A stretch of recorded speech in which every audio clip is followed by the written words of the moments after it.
신앙 공동체가 바르게 그 역할을 감당하기 위해서는 많은 분들의 봉사와 섬김이 필요합니다. 특별히 우리 강남교회를 위해서 보이는 곳에서 또 보이지 않는 곳에서 묵묵히 섬기고 봉사하시는 성도님들께 진심으로 감사드립니다. 하나님께서 반드시 갚아주실 줄로 믿습니다. 우리 주변에 있는 분들에게 열심히 해주셔서 감사합니다. 이렇게 한번 인사드리겠습니다. 예.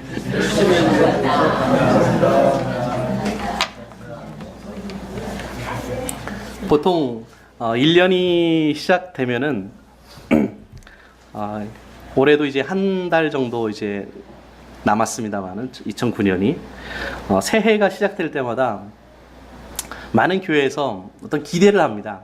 우리 교회가 새해에는 좀 변화되었으면, 좀 더 발전했으면, 더 부흥했으면, 성장했으면 하는 바람을 갖습니다. 그래서 보통 이런 표어를 내걸죠. 수년 내에 부흥하게 하옵소서 라든지 아니면 처음은 미약하지만 나중은 창대하게 라고 하는 그런 표어를 내겁니다. 그리고 그것을 위해서 기도하고 또 함께 의견을 나눕니다. 아마 이렇게 많은 그리스도인들이 또 교회가 성장을 꿈꾸고 있는지도 모르겠습니다. 교회가 좀 생동감 있게 움직이고 그리고 예배가 살아있고 기쁨이 넘치고 그리고 복음을 전했을 때 그 복음을 전함이 열매로 나타나서 날마다 하나님께서 영혼을 교회에 더하시고 하는 그런 모습들이 우리 안에 있기를 바라는 마음, 기대하는 마음이 있을 것입니다. 그럴 때 정말 기쁘고 감사함이 넘치고 또 그걸 통해서 간증이 넘치는 그런 교회가 될 줄로 믿습니다. 그런 생각을 하면서 아마 그런 질문을 할 것입니다. 도대체 어떻게 이런 부흥이 가능할까? 어떻게 하면은 교회가 좀 성장할 수 있을까? 좋은 교회가 될 수 있을까? 청교도 운동이 퇴색해져 가던 18세기 초에 미국에서는 뜻있는 목회자들이 모였습니다. 그래서 기도를 하면서 우리 미국에 있는 교회들이 다시 한번 예전에 그 뜨거운 열정을 다시 회복해야 되지 않느냐라는 것을 가지고 의논을 하면서 같이 계획을 세웠습니다. 그 사람들 중에는 조나단 에드워즈라든지 아니면 조지 휘필드 같은 설교자들이 있었습니다. 그들의 설교를 통해서 그리고 영적 체험과 기도를 통해서 미국은 또 미국 교회들은 많은 변화를 받았습니다. 독일의 경건주의 운동과 또 웨슬리 형제를 통한 영국의 부흥 운동은 특별히 성경 공부와 찬양을 통해서 이루어졌습니다.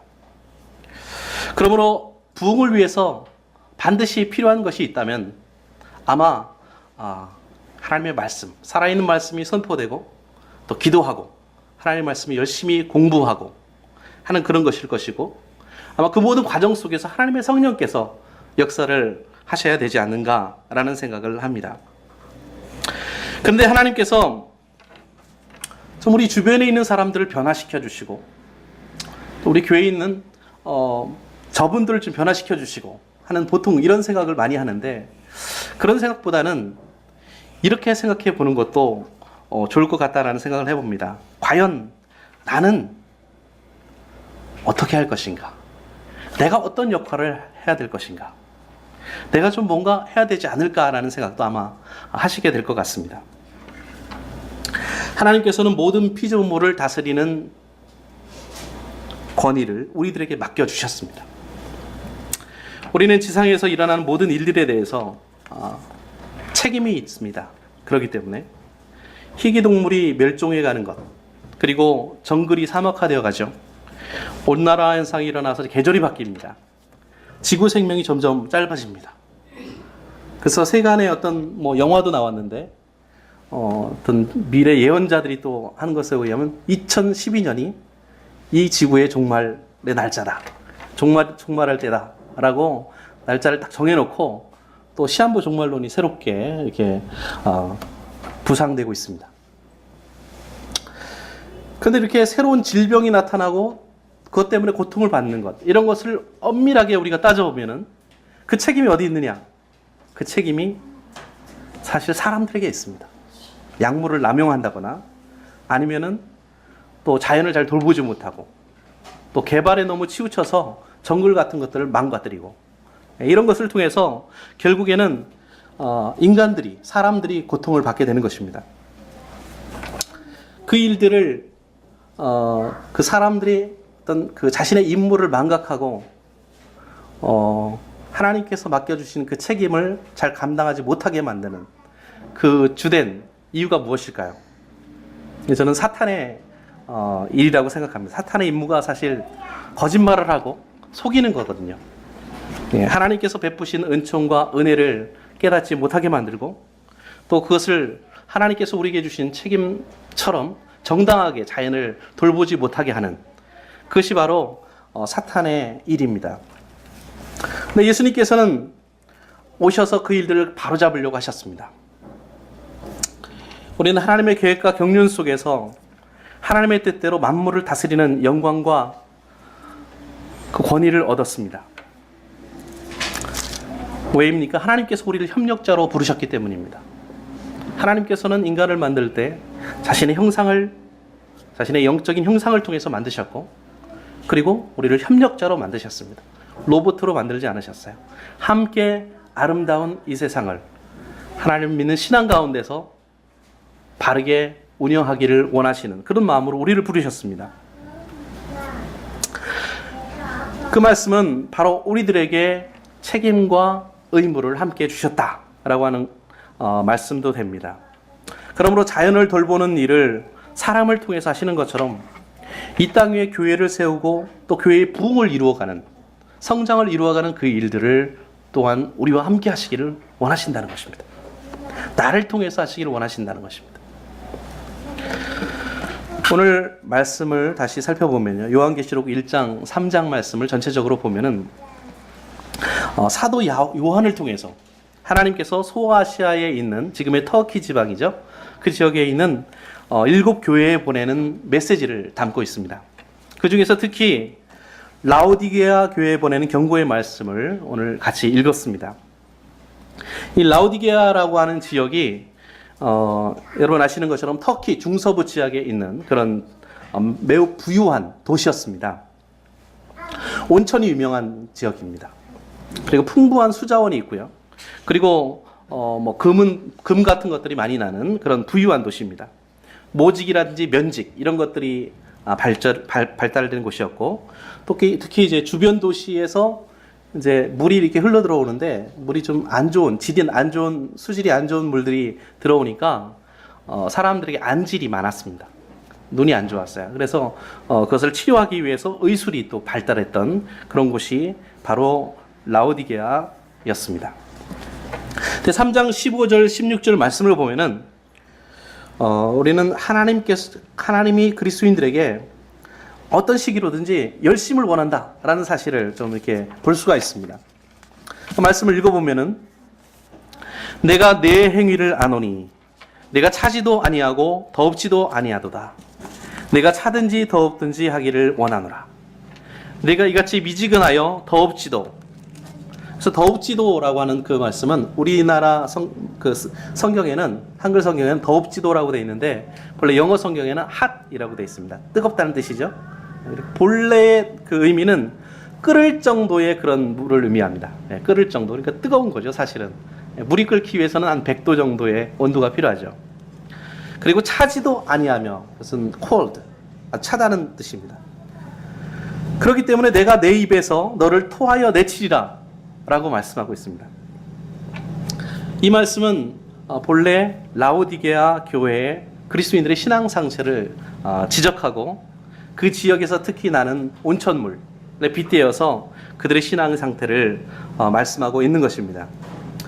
라오디게아 도시의 지리적 상황적 특징은 계시록 3장에 기록된 대로 바로 라오디게아 교회의 영적인 상태를 잘 보여주고 있습니다. 계시록이 기록될 당시에 라오디게아에서 한 10km 정도 떨어진 곳에 히에라볼리라고 하는 지역이 있습니다. 그 지역에서 그 지역은 이제 본래 그 온천물이 거기서 시작이 됩니다.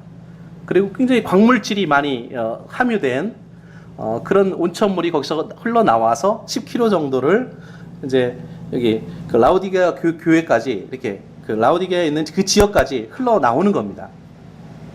근데 그 과정에서 본래는 뜨거운 그 온천물이 점점 식습니다. 그래서 라우디게아 지역에 도착할 때쯤이 되면은 그 물이 좀 미지근하게 된다고 합니다. 물이 미지근하기 때문에 아마 온천물로는 굉장히 적당할 것입니다. 사람들이 이렇게 들어가서 온천을 하고 나오기에는 참 좋은 그런 온도입니다. 그러나 문제는 그 지역에 물이 귀하기 때문에 음료로도 이제 물이 이제 사용되어야 하는데 마시기에는 참 안 좋았다는 거예요. 차라리 뜨거울 때는 여기는 광물질이 융해돼서 마실 수가 있었는데 이게 미지근해지면은 차라리 또 시원해져도 상관없습니다. 차면은 또 마실 수가 있는데 이게 미지근한 상태에서는 그 맛이 너무나 역겨워서 마시다가 말고 그냥 뱉을 수밖에 없는 그런 상태였다고 합니다. 이 말씀을 바로 이러한 어떤 그 지역적인 특징 그리고 온천의 그 특징을 마지막 7째 교회 라우디게아 교회의 신앙 상태를 묘사하기 위해서 적절하게 이렇게 비유를 하고 있습니다. 이 말씀은 하나님께서 영적으로 뜨뜻 미지근한 그 상태를 결코 용납하지 않고 결국에는 뱉어버리겠다라고 하는 그런 경고의 말씀이기도 합니다.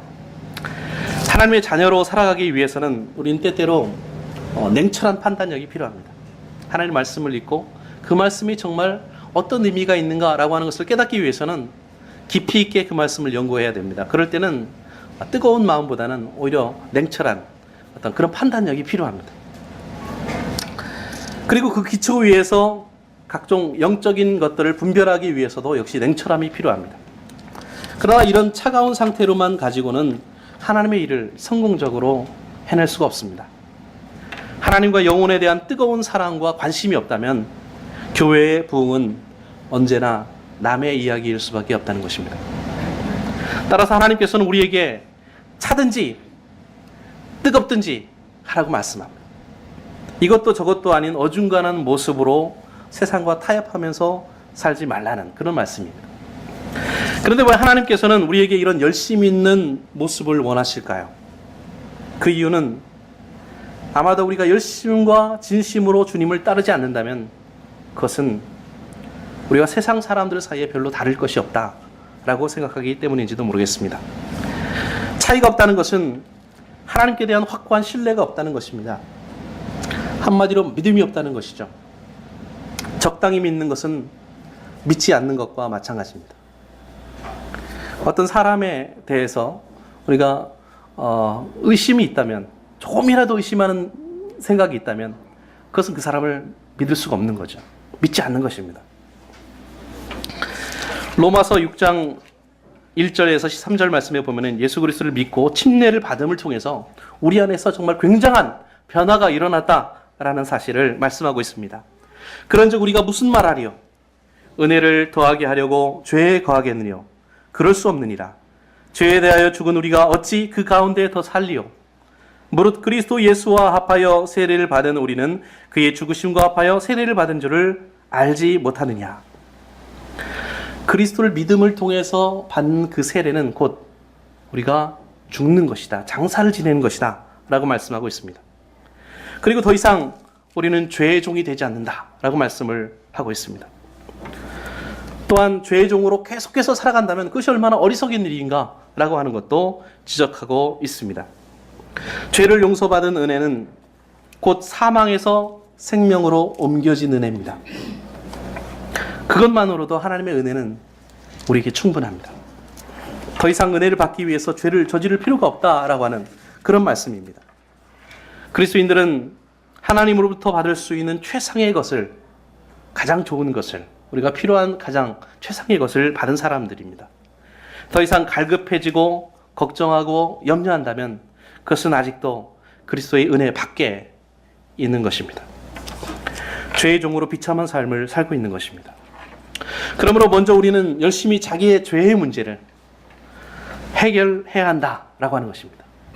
죄의 문제를 해결하는데 열심을 내야 된다, 그런 말씀입니다. 로마서 12장 9절에는 사랑엔 거짓이 없나니 악을 미워하고 선에 속하라 라고 말씀하고 있습니다. 영어 성경을 제가 읽어보니까 순전하게 사랑하십시오. 악한 일을 미워하고 선한 일을 신속하게 하십시오 라는 말로 표현이 되어 있습니다. 악을 미워하라는 말씀은 죄악된 일들로부터 최대한 멀리 거리를 두고 떠나라는 것입니다. 에베소 5장 3절 4절 말씀은 음행과 온갖 더러운 것과 탐욕은 너희 중에서 그 이름이라도 부르지 말라. 생각도 하지 말라는 것입니다. 이는 성도의 마땅한 말이라 누추함과 어리석은 말이나 희롱의 말이 마땅치 아니하니 돌이켜 감사하는 말을 하라. 진정한 사랑과 화해는 바로 이 죄의 문제를 해결했을 때 찾아오는 것입니다. 혹시 여러분 최근에 나온 영화 중에서 그 영어 제목으로는 Fire Fruit이라는 제목인데 방화라는 제목의 영화를 보신 분 있으세요? 일반 상영관에는 상영이 잘 안 되고 아마 비디오로 출시가 된 것 같아요. 미국에서는 상영관에서 실제로 그 상영을 했고요. 기독교 영화입니다. 어떤 한 이혼의 위기를 맞은 한 남자 소방관의 이야기입니다. 그리고 그와 관련된 이제 아내와의 어떤 관계의 이야기죠. 남자 주인공이 이제 그 이혼의 위기를 극복하기 위해서 아버지를 찾습니다. 그래서 아버지로부터 조언을 받습니다. 아버지가 굉장히 신앙이 좋으신 분이에요.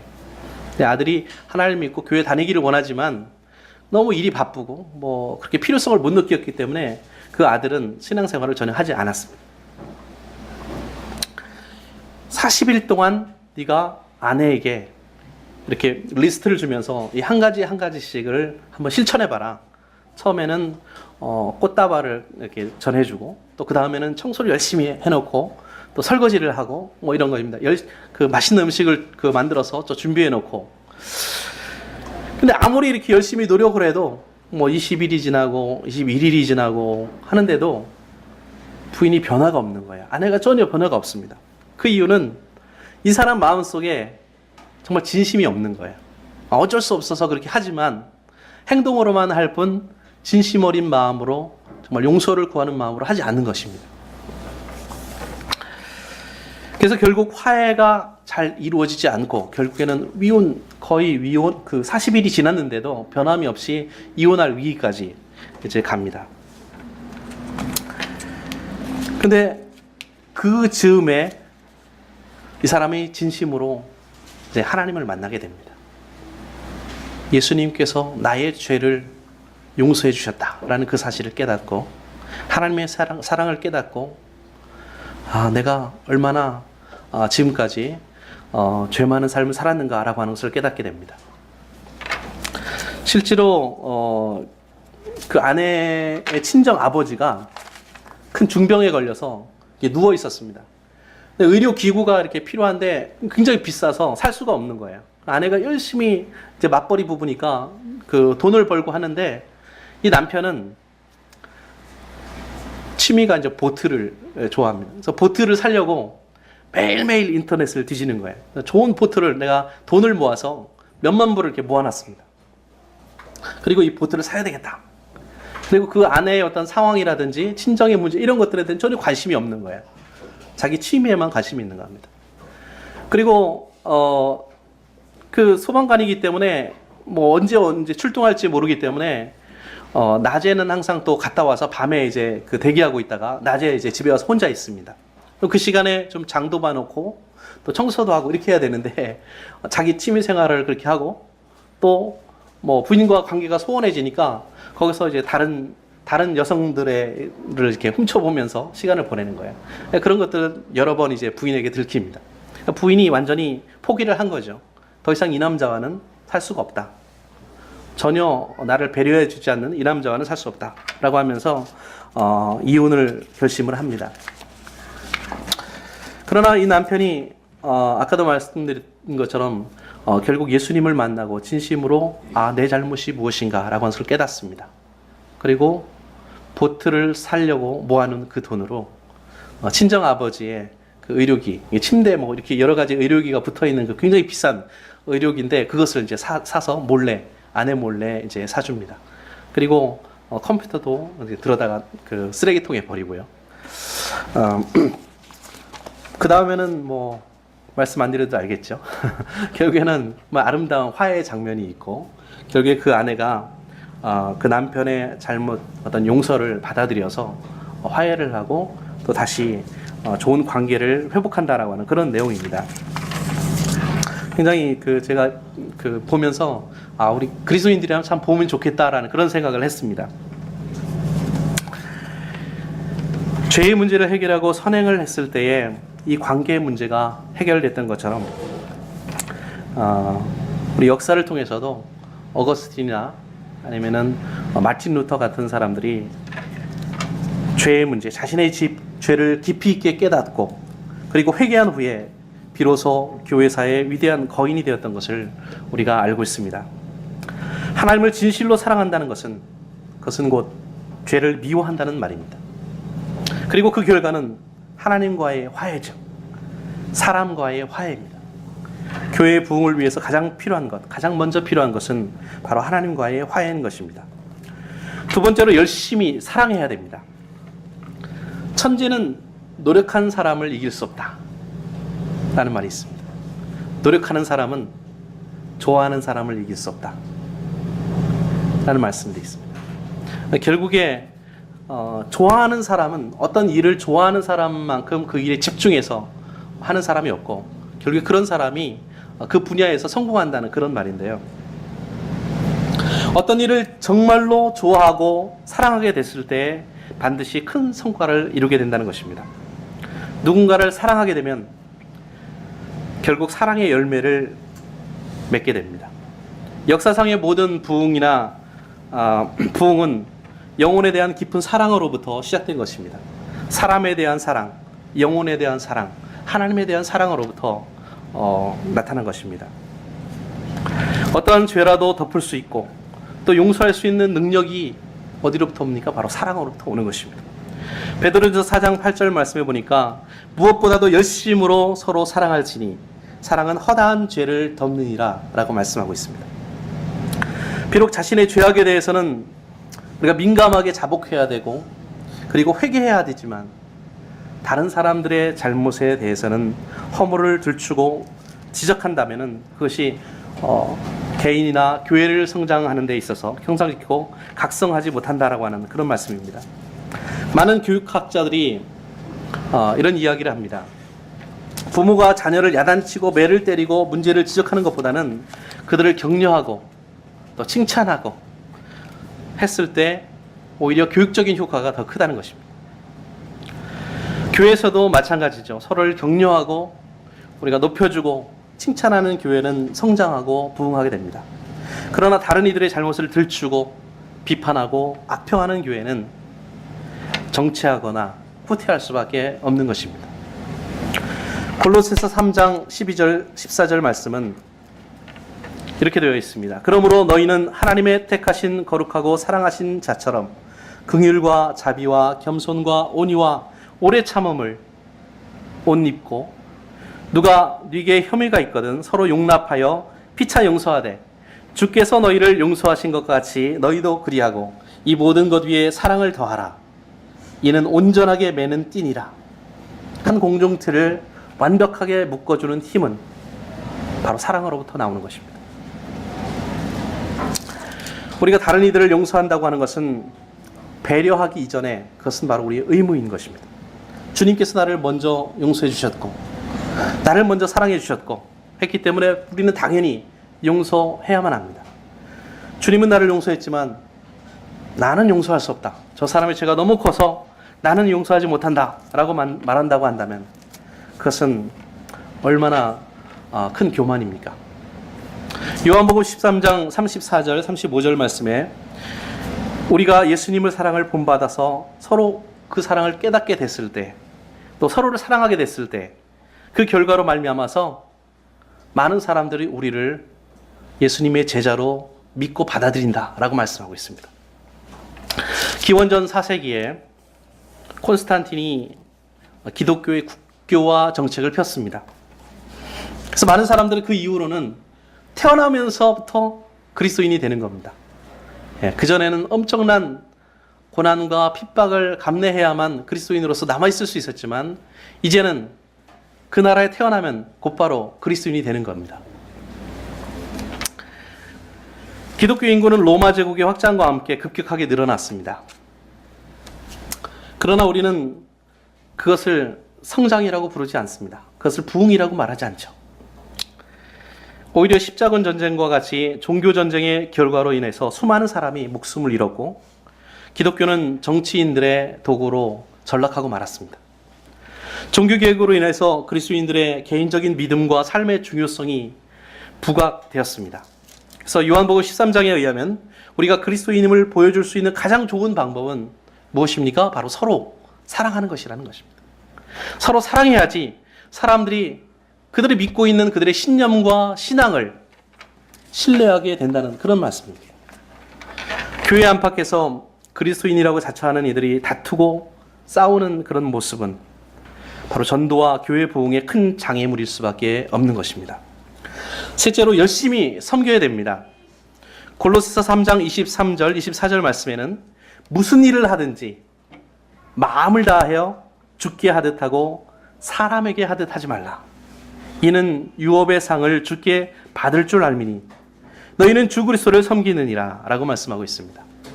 그리스도인들이 하는 일은 무슨 일이든지 어떤 일이든지 바로 하나님을 섬기는 일이라는 말씀이죠. 하나님을 섬기는 마음으로 해야 된다는 것입니다. 여러분이 서 있는 자리에서 여러분이 하는 일들을 통해서 여러분이 만나는 사람들에게 하나님을 섬기듯이 섬기라라고 하는 그런 말씀입니다. 구약 성서의 요셉은 형제들의 시기로 인해서 애굽으로 종으로 팔려갔습니다. 보디발의 집에서 종살이를 하게 됩니다. 그런데 종살이를 하면서 보통 아마 신세를 한탄을 하게 될 것입니다. 형들을 원망할 수도 있습니다. 그러나 요셉은 그렇게 하지 않았습니다. 열심히 주인을 섬겼습니다. 결국 보디발의 주인의 인정을 받았죠. 모든 집안일을 다 담당하는 총책임관이 됐습니다. 보디발의 아내의 유혹을 받고 결국 받았을 때는 아무도 보는 사람이 없었지만 요셉은 주인을 배신할 수가 없었고 또 하나님께서 모든 것을 감사하신다는 그런 믿음이 있었기 때문에 죄를 지을 수가 없었습니다. 결국 누명을 쓰고 감옥에 있으면서 가장 모범적인 생활을 한 결과 거기서도 인정을 받습니다. 그래서 얼마 후에는 감옥을 관장하는 그런 사람이 됩니다. 그리고 결국에는 어떻게 됩니까? 애굽의 한 나라를 다스리는 바로의 바로 밑에서 바로의 인정을 받고 나라를 움직이는 그런 역할을 감당하게 되는 것입니다. 여러분의 삶의 목표는 무엇입니까? 그것이 무엇이든 하나님을 섬기는 것이 궁극적인 목표가 되기를 바랍니다. 결국 이 세상에서 하나님을 잘 섬긴 사람은 천국에서도 하나님을 섬길 수 있게 될 것입니다. 마지막으로 열심히 기도해야 됩니다. 열심히 기도한다고 하는 것은 무엇입니까? 기도원에 가서 기도한다는 것입니까? 큰 소리로 기도한다는 것입니까? 방언으로 기도하는 것입니까? 아니면 손을 들고 기도하는 것입니까? 우리가 반드시 무릎을 꿇고 손을 들어서 큰 소리로 하나님 앞에 기도하지 않는다 할지라도 하나님은 우리의 기도를 들으십니다. 왜입니까? 하나님은 우리의 기도를 우리의 마음을 통해서 받으시기 때문입니다. 우리의 마음을 읽고 아시기 때문입니다. 그러므로 열심히 기도한다고 하는 것은 곧 항상 기도하는 마음으로 산다는 것입니다. 항상 기도하고 낭망치 말아야 될 것을 저에게 비유로 말씀하셨다라고 누가복음에서 말씀합니다. 또 누가복음 21장에는 이렇게 말씀하고 있습니다. 항상 기도하며 깨어 있으라. 사도행전 10장에도 역시 하나님께 항상 기도했다라고 말씀합니다. 로마서 1장 9절에서는 항상 내 기도에 쉬지 않고 너희를 말하며 라고 바울 사도가 고백합니다. 로마서 12장에는 소망 중에 즐거워하며 환난 중에 참으며 기도에 항상 힘쓰며, 에베소서 6장, 골로새서 4장 12절에도 역시 항상 기도하라고 말씀하고 있습니다. 데살로니가전서 1장 2절에는 항상 하나님께 감사하라. 데살로니가 후서 1장 11절에는 항상 너희를 위하여 기도한다. 디모데전서 5장 5절에는 항상 간구와 기도를 한다. 또 빌레몬서 1장 4절에는 항상 내 하나님께 감사하고 기도할 때에 너희를 말한다라고 말씀하고 있습니다. 위의 구절들을 통해서 열심히 기도한다라고 하는 것은 바로 항상 언제나 기도하는 것을 의미함을 알 수가 있습니다. 때를 얻든지 못 얻든지, 다시 말해서 따로 기도할 시간과 장소가 정해져 있지 않는다 할지라도 기도하라는 것입니다. 그래서 기도는 그리스도인의 호흡이라고도 말씀하고 있습니다. 사람이 숨이 끊어지면 사망하는 것처럼 그리스도인들이 기도를 하지 않으면 그 영혼이 사망하게 됩니다. 죽게 됩니다. 그러면 왜 이렇게 기도를 해야 할까요? 그 이유는 바로 기도에는 큰 능력이 있기 때문입니다. 기도는 사람을 변화시키고 상황을 변화시키는 능력이 있습니다. 심지어 기도는 하나님의 마음도 변화시킵니다. 하나님께서 광야에서 죄를 범한 이스라엘 민족을 멸망시키려고 작정을 합니다. 그리고 모세를 통해서 다시 새 민족을 이루겠다라고 생각을 합니다. 그때 모세가 이스라엘 백성들을 위해서 하나님 앞에 기도합니다. 간절히 기도했을 때에 하나님께서 그 마음을 바꾸시죠. 그리고 기회를 다시 주십니다. 유다 왕인 히스기야가 병으로 죽게 되었을 때에 하나님 앞에 간절히 기도했을 때에 15년간이나 생명을 연장시켜 주셨습니다. 야고보서 5장 16절에는 이렇게 말씀하고 있습니다. 이러므로 너희 죄를 서로 고하며 병 낫기를 위하여 서로 기도하라. 누가복음 18장 1절에는 의인의 간구는 역사하는 힘이 많으니라. 예레미야서 33장 3절에는 너는 내게 부르짖으라. 내가 내게 응답하겠고 내가 알지 못하는 크고 비밀한 일을 내게 보이리라 라고 말씀하고 있습니다. 하나님의 영광을 위하여 부흥과 성장을 놓고 우리가 기도할 때에 하나님께서 우리 기도를 들어주시지 않을까요? 네, 들어주시겠죠. 그러나 구해도 응답을 받지 못하는 경우가 있고 그 이유가 있습니다. 그것은 바로 야고보서 4장 3절의 말씀처럼 우리가 정욕을 위해서, 사리사욕을 위해서 잘못 구했기 때문에 얻지 못하는 것입니다. 그러나 그를 향하여 우리의 가진 바 담대한 바 이것이니 그의 뜻대로 무엇을 구하면 들으심이라. 우리가 무엇이든지 구하는 바를 들으신 줄 안즉 우리가 그에게 구한 그것을 얻은 줄을 또한 아느니라. 라는 요한일서 5장 14절 말씀처럼 하나님의 뜻대로 구한 것은 반드시 들어주신다 라는 것과 또 구한 것은 이미 받은 줄로 믿으라 라는 것입니다. 그리고 감사해야 라는 것입니다. 예수 그리스도의 이름으로 구한 어떤 기도도 그냥 땅에 떨어지지 않습니다. 그러므로 교회의 부흥과 성장을 바라지 않는다면 또 하나님으로부터 오는 그 온갖 영적인 유익과 혜택, 능력 이런 것들을 얻고 싶지 않다면 절대 기도하지 마십시오. 결론입니다. 요한계시록 3장 19절 말씀에 보니까 물론 내가 사랑하는 자를 책망하여 징계하노니 그러므로 내가 열심을 내라 회개하라 라고 말씀합니다. 이 말씀은 곧 예수님이 우리에게 주시는 말씀입니다. 그를 따르는 사람들은 뜨겁든지 차든지 해야 된다는 것입니다. 열심을 내야 한다는 것입니다. 그렇지 않으면 우리의 모습은 아마 주님을 슬프게 하는 모습일 것입니다. 과연 우리의 모습은 어디에 위치해 있습니까? 나는 부자라 부유하여 부족한 것이 없다 라는 태도, 나는 풍부하기 때문에 더 이상 아무것도 필요 없다 라고 하는 그런 태도는 결코 부흥을 이룰 수 없다는 것입니다. 먼저 죄의 문제를 해결하지 않고는 회개하지 않는다면 하나님의 부흥의 능력을 얻을 수가 없습니다. 하나님과 하나님의 뜻에 대한 사랑과 타인에 대한 사랑이 없으면 부흥을 이룰 수 없습니다. 사랑은 이기적이지 않습니다. 사랑은 강합니다. 사랑하면 하나님의 뜻을 이루기 위해서 무엇이든 희생할 각오가 되어 있습니다.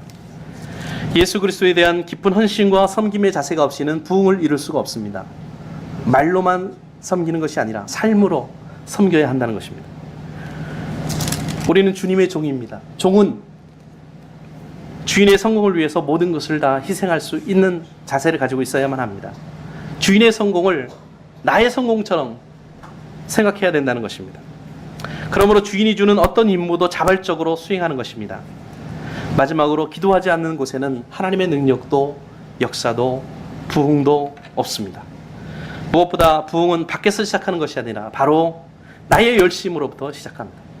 내가 열심히 회개하고 내가 열심히 사랑하고 내가 열심히 섬기고 또 내가 열심히 기도함으로 나의 영혼의 부흥이 일어나는 것이고 또 나의 가정의 부흥이 일어나는 것이고 나의 직장과 교회의 부흥이 일어나는 것이고 또 내가 속해 있는 나의 나라와 민족의 부흥이 일어나는 것입니다.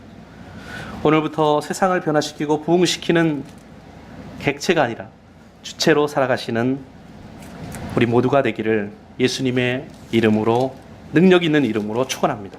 네.